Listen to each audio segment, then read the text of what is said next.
What if I told you that the reason difficult people keep winning in your life isn't because they're stronger, smarter, or more dominant, but because they understand something about you that you don't? And once you see it, once you truly understand it, you will never deal with people the same way again. Because this isn't just about toxic behavior, arguments, or stressful conversations. This is about control, who has it, how it's taken, and why most people give it away without even realizing it. Every time someone disrespects you and you react instantly, you lose control. Every time you try to prove your point to someone committed to misunderstanding you, you lose control. Every time you tolerate behavior that drains you just to keep the peace, you lose control. And the most dangerous part is, you think you're doing the right thing. But what if everything you've been taught about handling difficult people is incomplete? What if the real power isn't in what you say, but in what you refuse to engage with? In the next few minutes, you're going to see a perspective that most people never reach, a way of thinking that shifts you from being emotionally reactive to mentally untouchable.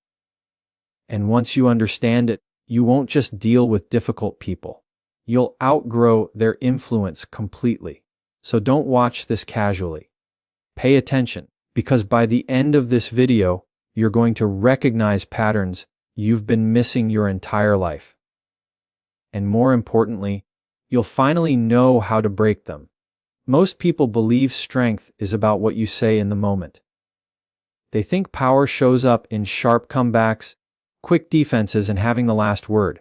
But if you watch closely, really watch, you'll notice something different.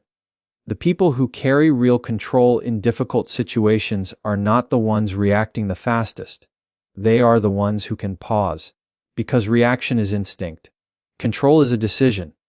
When someone challenges you, disrespects you, or pushes your limits, your mind immediately searches for a response. Your heart rate shifts, your emotions rise, and there's a pressure inside you that says, say something now. That urgency feels like strength, but it's not. It's impulse. And impulse is easy to manipulate. Difficult people rely on that impulse. They expect it. In fact, they count on it.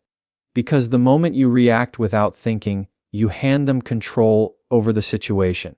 Now the conversation is no longer about truth or resolution. It becomes about emotional escalation. And once you're pulled into that, you're no longer leading the interaction, you're being led by it. So the first shift you need to make is simple, but not easy. Slow yourself down. That pause you take before responding. It may only be a few seconds, but it changes everything. It creates space between what happens to you and how you choose to respond. And in that space, you regain authority over yourself. Psychologically, this is where discipline lies. It's the ability to observe your own reaction before you act on it. Instead of being consumed by the moment, you step slightly outside of it. You notice the tone, the intention, the energy behind the other person's words. And more importantly, you notice your own internal response without immediately obeying it. This is where most people fail. Not because they lack intelligence, but because they lack emotional control under pressure. And emotional control is what separates presence from chaos. Think about it. Anyone can stay calm when things are easy. But when someone disrespects you directly, questions your worth, or tries to provoke you in front of others, that's when your discipline is tested. That's when your ability to pause becomes your greatest advantage. Because when you don't react immediately, you disrupt their expectation. You create uncertainty for them. They were prepared for resistance, for argument, for emotion, but instead they're met with stillness. And stillness is powerful because it forces the other person to sit with their own behavior. Now here's where it goes deeper. Pausing is not about suppressing your voice. It's about choosing the right moment and the right way to use it. When you respond from a place of control, your words carry weight. They're not rushed. They're not defensive. They're intentional. And intentional communication is difficult to challenge. But when you react emotionally, your message gets lost. Even if you're right, your delivery weakens your position. People stop listening to what you're saying and start focusing on how you're saying it. And once that happens, you've already lost influence. So the goal is not silence, it's precision. You want to respond in a way that reflects clarity, not chaos. And clarity only comes when you give yourself time to think. Now, understand this clearly. Pausing does not mean you tolerate disrespect. It means you refuse to engage with it on their terms. You're not ignoring the situation. You're controlling the pace of it. And that changes the dynamic completely. Because the moment you stop reacting impulsively, you become unpredictable in the best way.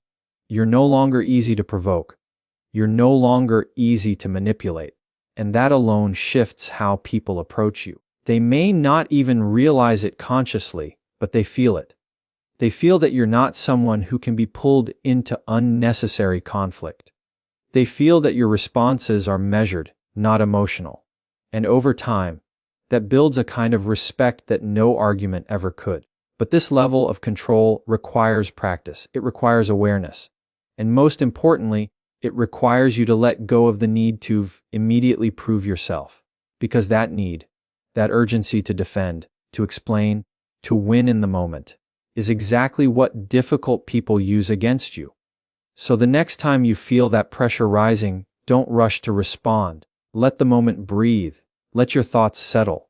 And then speak from a place of intention, not reaction. Because the truth is simple. The moment you control your reaction is the moment they lose their control over you. There's a quiet trap that most people fall into when dealing with difficult individuals, and it feels almost noble on the surface. It's the need to explain yourself, to clarify your intentions, to make sure you are fully understood. You believe that if you just articulate your point clearly enough, calmly enough, logically enough, then the tension will dissolve.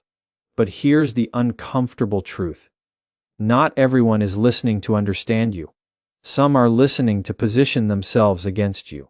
And once you recognize that, your entire approach has to change. Because over-explaining doesn't create clarity with the wrong person. It creates opportunity for them to dissect, distort, and redirect your words. You give them more material, more angles, more ways to keep the conversation alive on their terms. And before you realize it, you're no longer expressing yourself. You're defending yourself in a loop that never ends. This is where emotional exhaustion begins. Psychologically, the need to explain comes from a desire for validation. You want to be seen as reasonable, fair, and correct. You want the other person to acknowledge your perspective.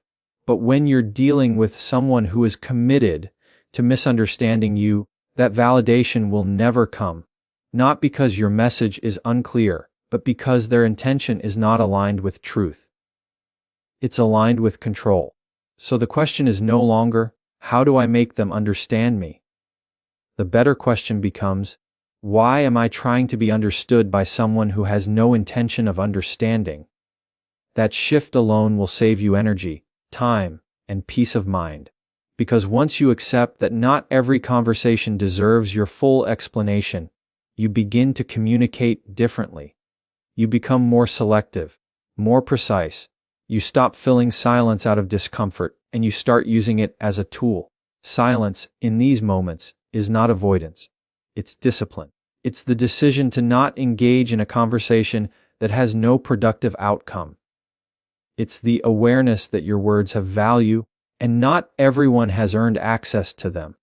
And this is where many people struggle, because silence can feel like losing. It can feel like you're giving up your chance to defend yourself. But in reality, you're doing the opposite. You're refusing to participate in something that diminishes you. There is strength in knowing when to speak, but there is greater strength in knowing when not to. Because when you stop over-explaining, you remove yourself from unnecessary conflict. You stop feeding into someone else's agenda, and you start preserving your mental clarity for conversations that actually matter. Now, this doesn't mean you never communicate. It means you communicate with intention. You say what needs to be said, clearly, directly, and and without excess. And then you allow it to stand on its own, without chasing approval or agreement. Because not every truth needs to be defended repeatedly.